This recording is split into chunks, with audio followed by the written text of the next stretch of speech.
보시죠. 그 오늘 드릴 내용은 이건데요. 제가 SDN하고 NFV 관련해서 여러 번 이제 발표를 했었는데 거의 대부분 그 SDN하고 NFV라는 분야가 워낙 뭐라고 해야죠? 우리는 흔히 뭐 앱이라든지 서버라든지 이런 쪽은 손에 잡히는 부분이어서 이렇게 감이 쉽게 오는데 네트워크 부분은 당연히 돌아가야 되는 걸 우리는 인식을 하고 있거든요. 그래서 SDN하고 NFV는 네트워크 분야에 대한 이제 두 가지 굉장히 중요한 키워드인데 이 부분을 말씀드리면 대부분 이런 게 있구나 하고 그냥 끝나시더라고요. 그래서 기초적인 부분 앞쪽에 쭉 훑은 다음에 그 다음에 SDN과 NFV 쪽에서 구체적으로 어떻게 프로그램을 짜는지 이런 부분에 초점을 맞춰서 말씀을 드리도록 하겠습니다. 일단 네트워크 트렌드에 대해서 말씀을 드리면요, 우리는 인터넷을 사용을 하고 있죠. 인터넷이라는 거는 IP라는 프로토콜로 이제 구동이 되는 그런 아주 거대한 네트워크인데요. 눈에 보이지는 않지만 굉장히 많은 수의 라우터가 여기저기에 깔려 있습니다. 집에서 흔히 보는 인터넷 공유기, 그 다음에 아파트 단지마다 하나씩 있는 라우터들, 이런 것들이 수없이 모여서 눈에 보이지는 않지만 라우터라는 걸 거쳐서 데이터가 이동을 하고 있거든요. 라우터 위에서 구동되는 프로토콜은 크게 두 가지로 나눠지는데요. 컨트롤 플레인하고 데이터 플레인으로 나눠집니다. 이 두 가지를 딱 띄어서 이해를 하면 SDN과 NFV가 왜 탄생을 했고 이것들이 어떤 의미를 갖고 있고 이것들이 나중에 어떻게 진행될 것인지 대충 감이 오게 되거든요. 아까 위에서 보셨던 그림은 이렇게 나눴어요. 좀 이렇게 세로로 쪼갰죠. 라우터 안에는 데이터 플레인과 컨트롤 플레인으로 나눠집니다. 데이터 플레인은 라우터에는 포트가 여러 개 달려 있잖아요. 데이터 플레인의 목적은 1번 포트로 들어온 거를 2번이나 3번으로 굉장히 빠른 속도로 포워딩하는 것이 목표입니다. 물론 TTL 값을 변형하거나 아니면 맥 어드레스를 변형하거나 아주 사소한 변형을 하긴 하지만 데이터 플레인의 초점은 굉장히 빠른 속도로 패킷을 포워딩하는 것이 목적이고요. 컨트롤 플레인의 목적은 아주 느린 속도로, 데이터 플레인에 비해서 굉장히 느린 속도로 이 패킷이 어느 포트로 나가야 되는지를 결정해 주게 됩니다. 그래서 컨트롤 플레인에서 중요한 것은 OSPF라든지 아니면 이런 프로토콜들이 굉장히 중요해요. 왜냐하면 OSPF가 해주는 거는 뭐냐면은 옆에 있는 라우터들을 모아놓고 자, 나는 1번부터 10번까지 포트가 있는데 1번부터 10번 포트가 어느 라우터랑 연결되어 있고 어떤 라우터가 어떤 IP를 관리를 하는지 이런 정보들을 서로 수합을 하거든요. 그래서 서로 정보를 수합한 다음에 결정이 되면은 패킷이 들어왔을 때 이 패킷은 1번 포트로 들어왔는데 2번 포트로 내보내야 되는구나. 이 패킷은 1번 포트로 들어왔는데 3번 포트로 내보내야 되는구나 하는 것들을 결정을 하게 됩니다. 어디로 나가야 되는지를 결정하는 거는 컨트롤 플레인이고 어느 포트로 실제로 내보내는지를 이제 실행하는 거는 데이터 플레인이라고 보시면 되는데요. 모든 라우터가 이렇게 생겼어요. 컨트롤 플레인하고 데이터 플레인으로 나눠집니다. 그런데 한번 생각해 보세요. 컨트롤 플레인은 굉장히 소프트웨어적이고 데이터 플레인은 거의 대부분 하드웨어로 다 구성을 할 수가 있습니다. OSPF라는 프로토콜도 있고 BGP라는 프로토콜도 있고 IGP라는 프로토콜도 있고 수없이 많은 프로토콜들이 있는데 이것들을 내가 중앙 집중적으로 제어를 하고 싶으면 어떻게 하는 것이 가장 좋은 방법일까요? 컨트롤 플레인하고 데이터 플레인을 띄워버리고 데이터 플레인의 API를 데이터 플레인을 조작할 수 있는 API를 표준화시키는 것이 핵심이거든요. 그것을 해낸 것이 오픈플로우라는 것입니다. 오픈플로우의 핵심은 뭐냐면 아래쪽에 여기 하드웨어라고 되어 있죠.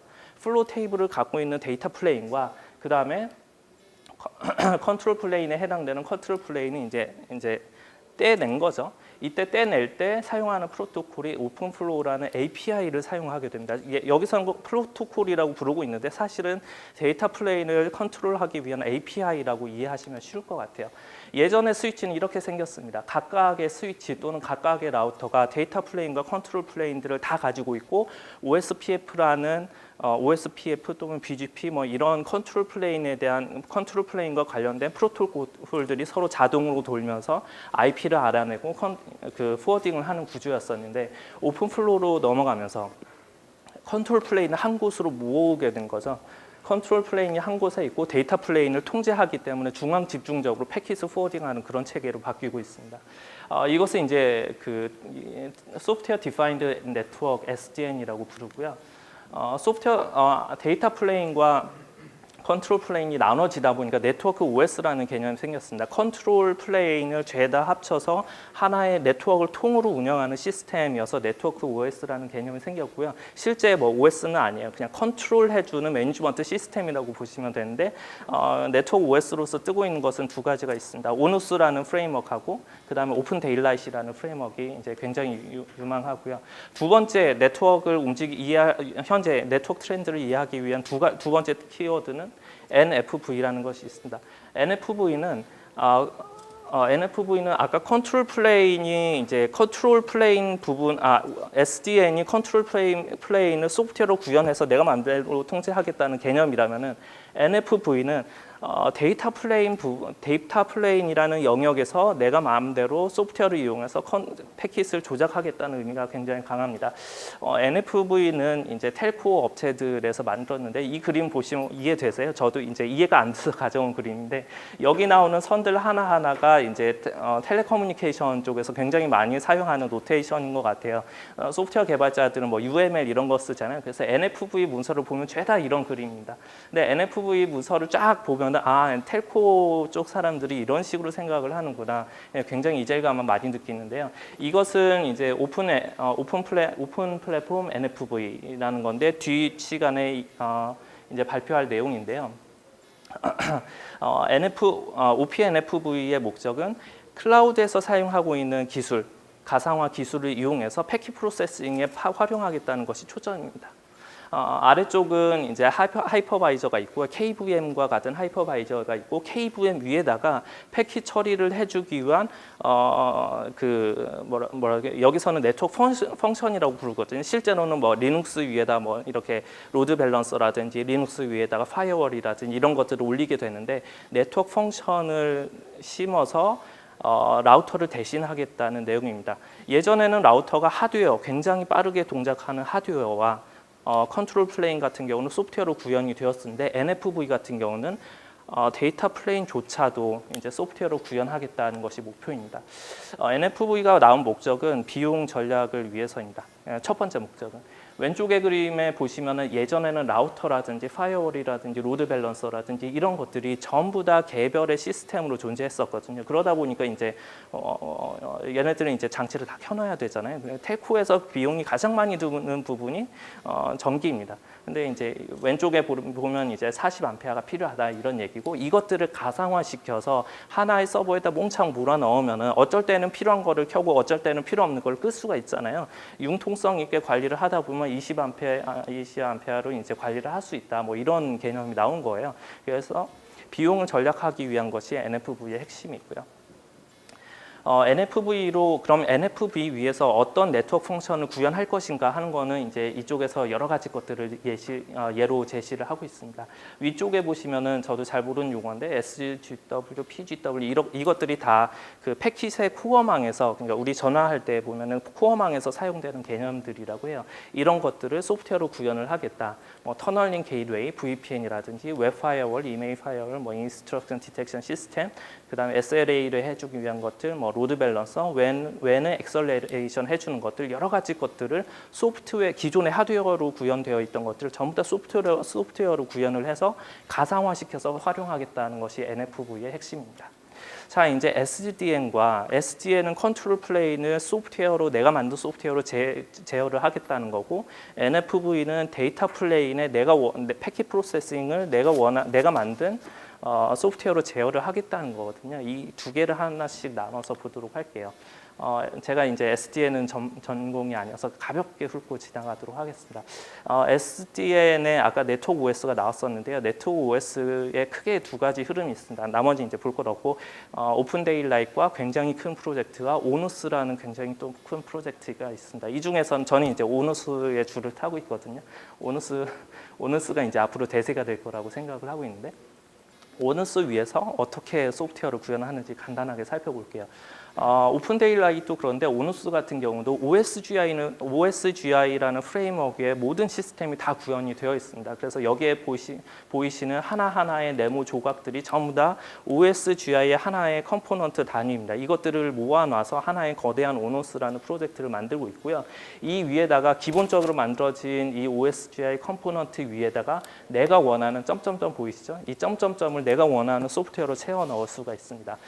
예를 들어서 오픈 플로우 오너스가 이제 안에서 보면 오픈 플로우라는 것도 제어를 하거든요. 그러니까 오픈 플로우 스위치를 제어를 할 수가 있어요.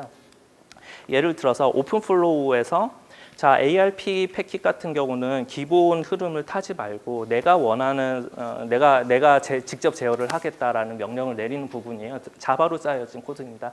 여기 보시면은 이더 타입이 ARP이고 데스티네이션 어드레스가 라우터 어드레스인 거에 대해서 다 컨트롤러 쪽으로 올려보내라 하면은 스위치 쪽에서 ARP 패킷을 캡처해서 전부 다 오픈플로우 컨트롤러 여기서는 오너스 위로 올려보내게 됩니다. 그러면 오너스 쪽에서 받은 다음에 어떻게 처리를 하냐면은 자 이더 타입이 ARP이고 내가 리퀘스트고 그 다음에 내가 관리하고 있는 라우터에 대한 리퀘스트라면은 리스판스를 이렇게 채워 넣어서 이제 뒤에 보시면 죄송합니다. 예, 리스판스 코드를 리플라이 코드를 이렇게 채워 넣어서 페이로드를 채워 넣은 다음에 패킷을 보내라. 그러니까 예전에는 그 오픈 대충 감이 오시죠? 오픈 플로우는 뭐냐면은 특정한 패킷에 대해서 특정한 패턴을 가지고 있는 패킷에 대해서 컨트롤러 쪽으로 올려보내라. 또는 특정한 패턴을 가지고 있는 패킷에 대해서 듀플리케이션을 해라. 다른 데로 내보내라. 아니면 복제를 해라. 이런 것들을 처리를 해주는 거거든요. 이것들을 통으로 관리해 주는 것이 오너스가 해주는 거고요. 보통 거의 대부분의 네트워크 OS들은 오픈플로우 네트워크 컨트롤러들은 이유는 잘 모르겠지만 다 자바로 만들어져 있습니다. 오너스도 자바이고 오픈 데일라이트도 자바이고 대세가 되는 것들은 전부 다 자바를 사용을 하고 있습니다. 자, NFV 쪽에서는 뒷시간에는 OP NFV에 대해서 말씀을 드릴 텐데요. 저는 이제 오픈 프론티어 쪽 과제를 하면서 패킷 엔진이라는 OS를 만들었거든요. 패킷 엔진이라는 OS 위에서 프로그램을 어떻게 짜는지 한번 말씀드리도록 할게요. 오너스는 자바 어플리케이션입니다. 그런데 패킷 엔진은 오너스는 자바 어플리케이션이고 네트워크를 관리하는 OS라고 해서 네트워크 OS라고 부르는데요. 패킷 엔진은 실제 PC 위에서 돌아가는 OS입니다. 이제 이 OS의 특징은 리눅스나 아니면 윈도우즈가 엔드포인트에 있는 디바이스를 대상으로 하고 있습니다. 리눅스나 아니면 윈도우즈 같은 경우는 예를 들면은 PC라든지 서버라든지 모바일에는 리눅스가 다 들어가죠. 그런데 네트워크 OS의 리눅스를 사용하는 경우에는 속도가 굉장히 많이 떨어지거든요. 그 이유는 네트워크 라우터를 위한 OS의 특징이 다르고 엔드포인트를 위한 OS의 특징이 다르기 때문에 그렇습니다. 라우터는 패킷을 얼마나 빨리 처리하는가가 핵심이고 그 다음에 엔드포인트에 있는 모바일이라든지 서버 같은 그런 OS들은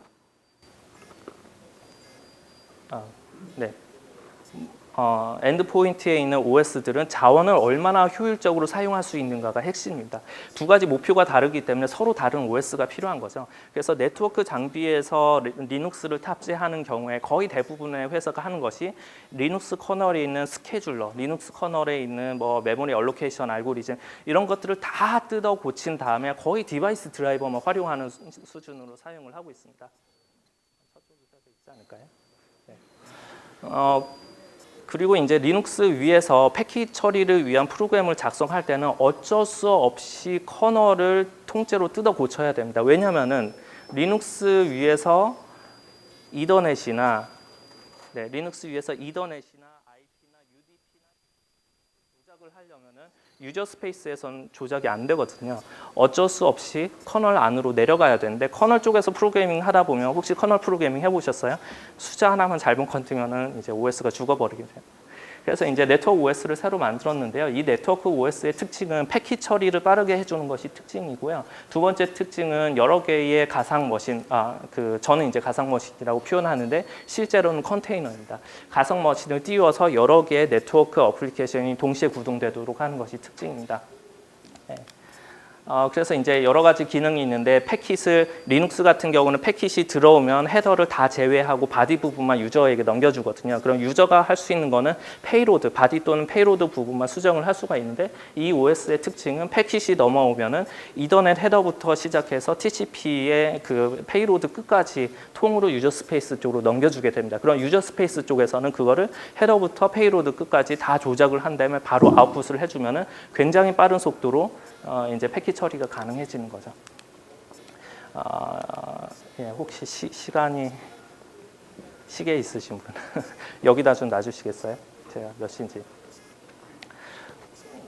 네, 감사합니다.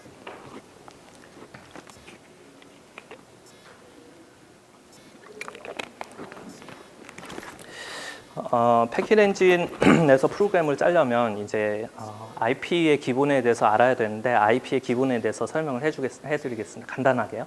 저희가 흔히 랜이라고 부르잖아요. 랜이라는 거는 IP로 통신하는 영역이 아니라 맥 어드레스로 통신을 하는 영역이거든요. 근데 내가 알고 있는 건 IP밖에 알고 있질 않아요. 그러니까 IP를 알고 있는데 서로 상대방의 맥 어드레스를 알아야 돼요. 그래서 그때 사용하는 것이 ARP라는 프로토콜입니다. 하나의 스위치에 물려있는 애들은 이제 라우터를 거치지 않고 바로 다이렉트로 통신을 할 수가 있죠. 자, ARP는 이렇게 생겼습니다. FFFF 뭐 이런 것들은 이제 브로드캐스팅 한다는 뜻이고 나의 맥 어드레스는 뭐라는 뜻이고 이더 타입이 0806이라는 거는 얘는 ARP라는 거고 0001이라는 거는 ARP에 대한 리퀘스트라는 것입니다. 제가 이걸 어떻게 다 기억을 하고 있을까요? 네. 그래서 패킷 엔진이라는 OS에서 ARP 패킷을 처리할 때는 이런 식으로 처리를 합니다. 이거는 아까는 오너스는 자바였잖아요. 얘는 C로 프로그램을 짜거든요. 패킷을 하나 가지고 와서 얘가 이더 타입이 ARP인 경우, 그 다음에 ARP의 오퍼레이션 1이라는 거는 리퀘스트라는 뜻이거든요. 리퀘스트고 타겟 프로토콜 어드레스가 나의 어드레스인 경우에는 내가 응답을 해줘야 되잖아요. 그런 경우에는 이더넷과 ARP의 페이로 헤더 부분을 채운 다음에 출력을 해주면 패킷이 출력이 되는 형식입니다. 아까 오픈플로우와 얘의 차이점은 오픈플로우는 컨트롤 플레인 입장에서 프로그래밍 하는 거고 얘는 데이터 플레인 입장에서 프로그래밍을 하는 거거든요. 그래서 오픈플로우에서 만약에 이런 식으로 처리를 한다면은 굉장히 낮은 퍼포먼스가 날 수밖에 없고요. 거의 이런 식으로 처리를 직접 못하고 대부분 룰 형식으로 오픈플로우 스위치에게 자 어떤 경우에는 어디로 포워딩을 해라라고 미리 룰을 다 내려주게 됩니다. 그래서 컨트롤러까지 올리지 않고 오픈플로우 쪽에서 바로 처리하도록 하고요. 이 패킷 엔진의 특징은 모든 패킷을 직접 처리할 수 있는 것이 특징이기 때문에 이렇게 프로그램을 짜도 크게 속도 저하 없이 이제 돌아가는 것이 특징입니다. 그래서 이제 AR핑 하면 이제 핑이 되고 이제 IP에 대해서 말씀드릴게요. IP는 뭐냐면은 이제 경로가 여러 개잖아요. 위로도 갈 수 있고 아래로도 갈 수 있는데 대부분 보면은 쇼티스트 패스를 선택을 하거든요. 그러면은 쇼티스트 패스를 알기 위해서는 서로 내 옆에 어떤 라우터가 있는지를 알고 있어야 돼요. 그래서 RIP라는 라우팅 인포메이션 베이스라는 테이블을 유지를 하고 있습니다. 이것이 한 2기가 정도 되거든요. 요즘은 4기가인가 그래요. 전 세계에 있는 라우터들의 정보를 다 조합하면 이 정도 된다고 해요.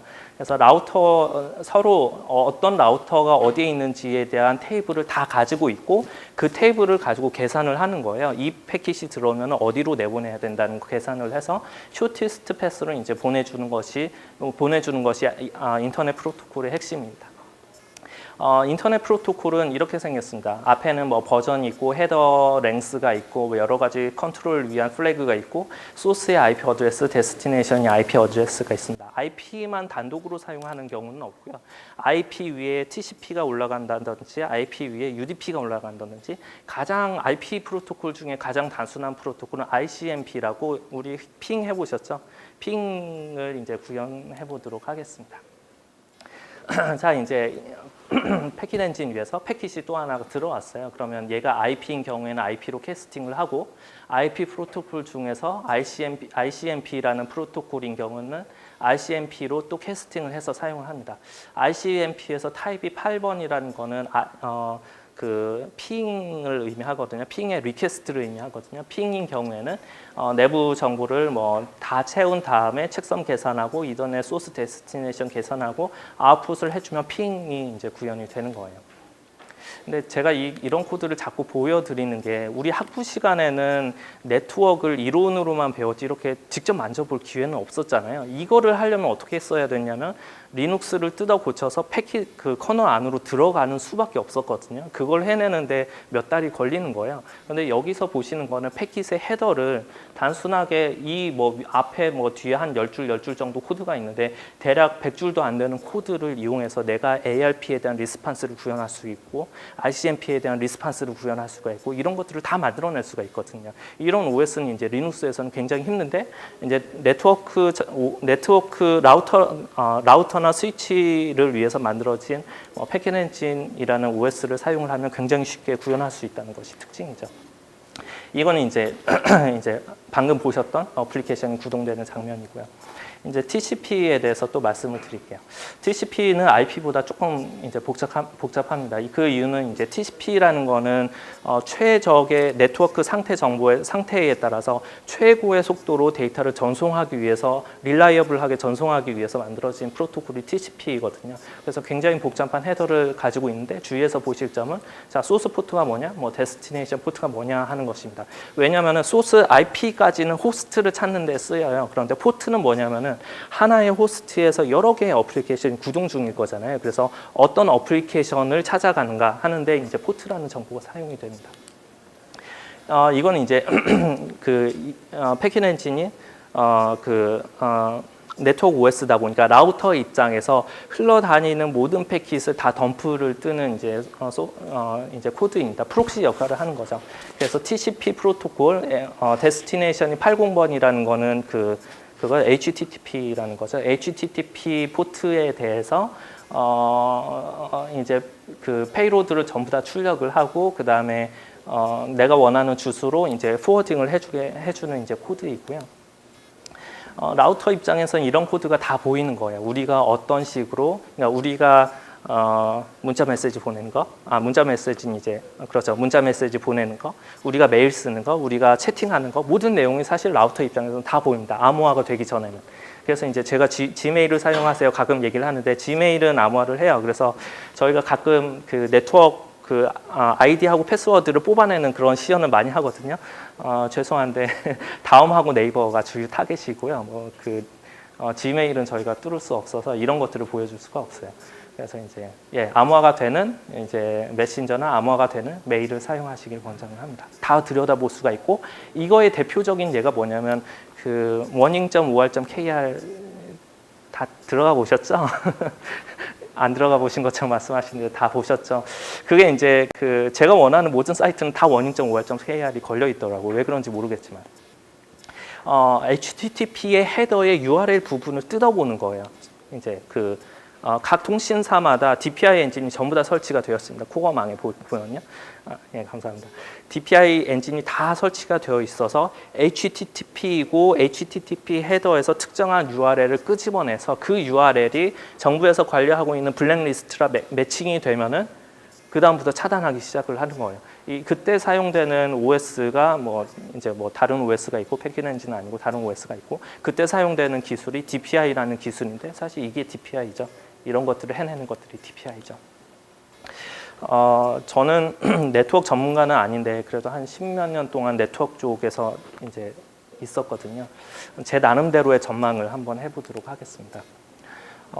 SDN의 핵심 기술은 오픈플로우입니다. 오픈플로우에 다른 거 아무것도 없어요. SDN 하면 오픈플로우라고 기억을 하셔도 돼요. 근데 오픈플로우가 굉장히 재밌는 게 스탠포드에서 만든 프로토콜이거든요. 1.0은 사라져서 없고요. 쓰지도 않고요. 2.1부터 의미가 있는데 1.1 버전이 나왔을 때 HP에서 오픈플로우 스위치를 처음으로 냈습니다. 굉장히 고속으로 중앙 집중적으로 패킷 포워딩, 패킷의 흐름을 제어할 수 있다는 거에 대해서 이제 굉장히 각광을 받은 기술이에요.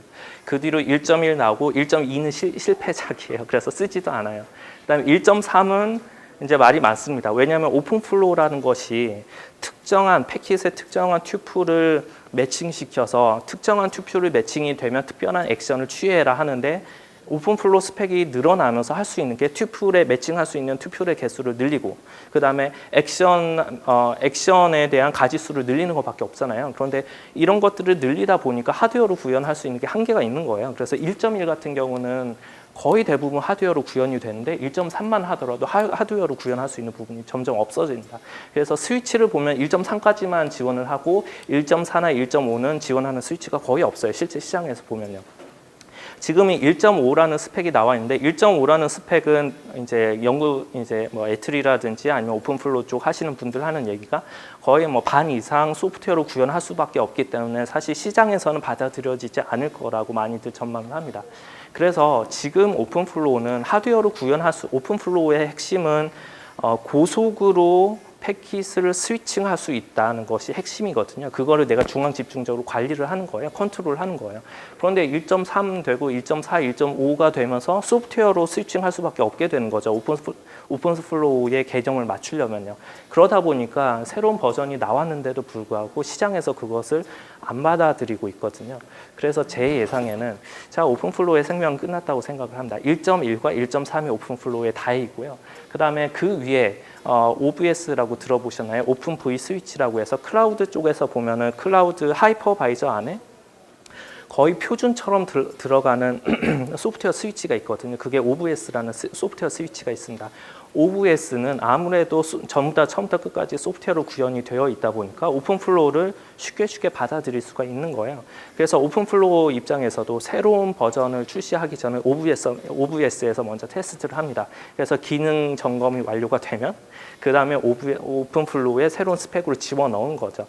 그래서 제 예상으로는 소프트웨어 스위치 입장에서는 오픈플로우의 버전이 높아지는 것이 무관합니다. 그냥 올라가도 상관이 없어요. 뭐 어차피 속도가 느리니까 뭐 좀 더 느려져도 뭐 별로 상관이 없는 거예요. 그런데 하드웨어 스위치 입장에서는 1.3이 마지막이 아닐까라고 감히 이제 예측을 해보고 있고요. 오픈플로우 2.0에 대해서 얘기가 많습니다. 오픈플로우 1.0 같은 경우는 사용자가 지정하는 튜플 IPv4의 IP 어드레스 또는 TCP v4의 포트 번호 이런 것들을 매칭을 시키거든요. 그런데 사실 이렇게 프로토콜이 굉장히 많잖아요. 뭐 이더넷부터 해서 IPv4, IPv6 또 뭐 어디서는 IPv10도 만들고 그러고 있거든요. 그런 것들을 다 매칭시킬 방법이 없잖아요. 그래서 매칭하는 알고리즘을 좀 이렇게 우리 흔히 레귤러 익스프레션 쓰는 것처럼 좀 자동화해서 매칭할 수 있는 걸로 완전히 바꿔보자 해서 오픈플로우 2.0이 되고 있는데 이제 제 예상에는 만약에 그렇게 구현을 하면 과연 하드웨어로 구현할 수 있을 것인가 하는 부분이 이제 관건일 것 같아요. 만약에 된다면 오픈플로우는 대박이 나겠죠. 그런데 많이들 예측하기로 오픈플로우 2.0에서도 거의 대부분의 기능을 소프트웨어로 구현해야 되기 때문에 사실상 오픈플로우 2.0 스펙은 안 나오거나 의미가 없을 거다라고 예측을 합니다. NFV의 한계는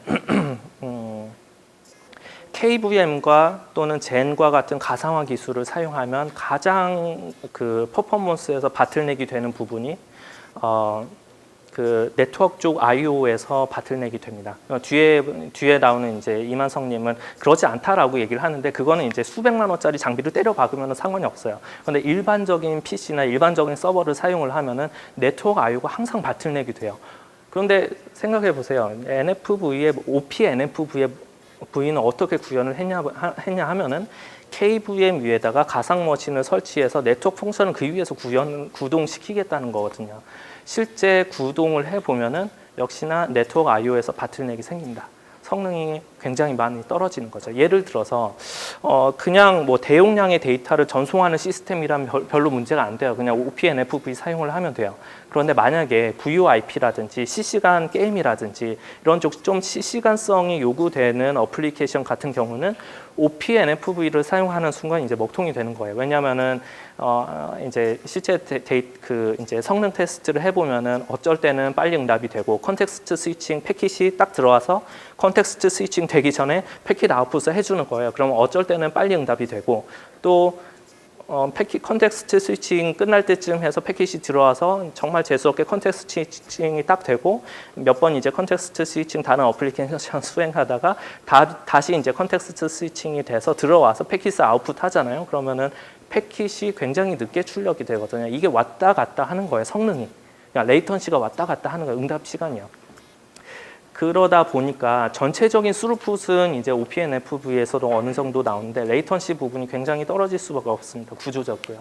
그래서 OPNFV가 정착을 하려면 굉장히 비싼 장비를 사용할 수밖에 없고 그 비싼 장비라는 거는 네트워크 I/O 쪽에서 하드웨어 수준에서 가상화해주는 그런 장비들이 있거든요. 뭐 네트워크 카드 한 장에 뭐 100만 원 이런 것들이 있었어요. 이런 것들 몇 장씩 꽂아놓고 해야 되는데.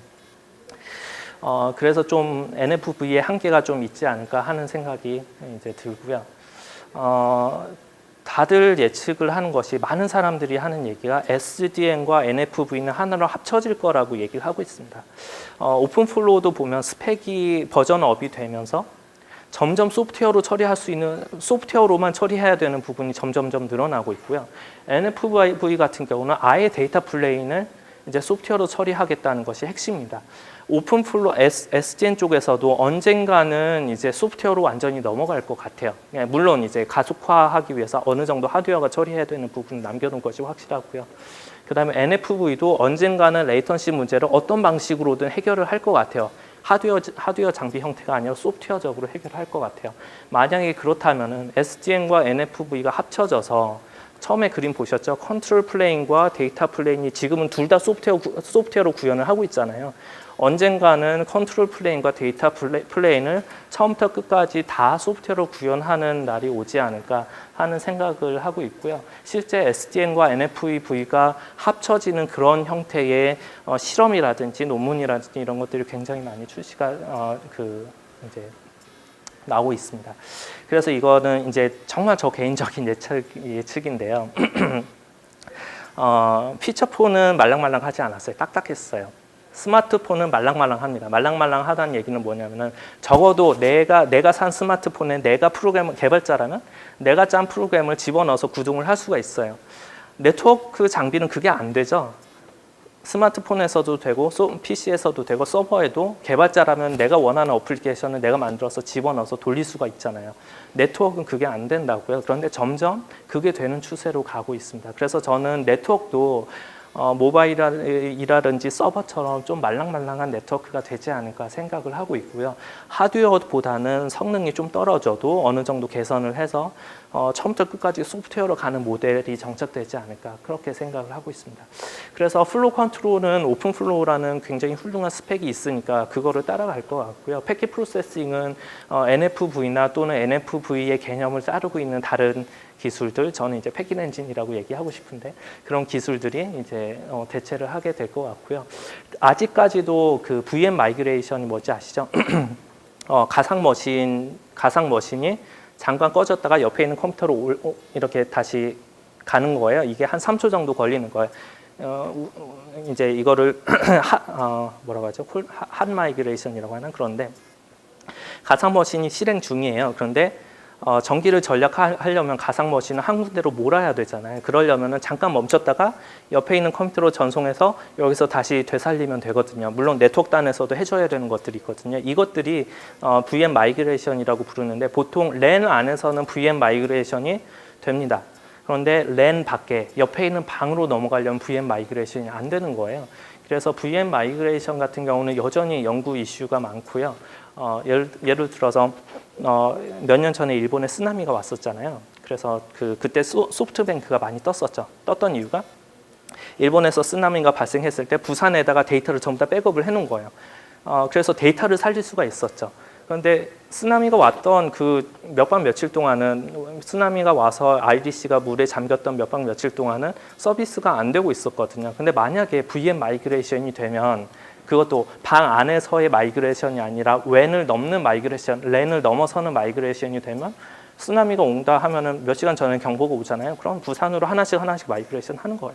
그럼 소프트웨어를 서비스를 중단할 필요도 없이 일본에 있는 IDC가 물에 잠겨도 부산에서 계속 서비스를 하면 되잖아요. 이런 것들이 가능하거든요. 근데 지금은 아직 기술이 거기까지 가지 않은 상태인 것 같고요. 이제 저는 이제 연구 주제로 삼고 있는 게 클러스터 마이그레이션입니다. 클러스터 마이그레이션은 VM 하나하나만 마이그레이션 하는 거는 지금도 굉장히 느린 속도이지만 하고 있거든요. 근데 클러스터라는 거는 이제 뭉치잖아요. 원래 시스템이 하나만 가면은 달랑 하나만 간다고 의미가 있는 게 아니라 요즘은 앞에 로드 밸런서 있고 뒤에 뭐 웹 서버 있고 데이터베이스 서버 이렇게 구성이 뭐 3티어 아키텍처에서 이렇게 구성이 되어야 되잖아요. 이 3티어가 통째로 마이그레이션이 되어야지만 의미가 있거든요. 그래서 몇 년 안에 클러스터 마이그레이션이 되지 않을까라는 생각이 들고요.